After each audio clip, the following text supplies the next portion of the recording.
How to hard reset iPhone 17 Pro Max. Step 1.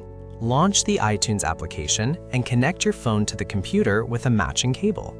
Step 2. Once connected, head into the smartphone tab visible in the iTunes dashboard. Step 3. Choose the Restore iPhone function to start the reset operation. Further guide is available in the description below. Since the remaining steps are technical and complex, we have detailed them in an external blog post. Make sure the device has at least 50% battery or remains connected to power during the hard reset.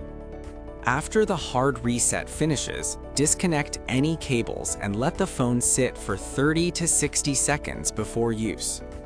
Open the link in the description to continue and finish the hard reset process.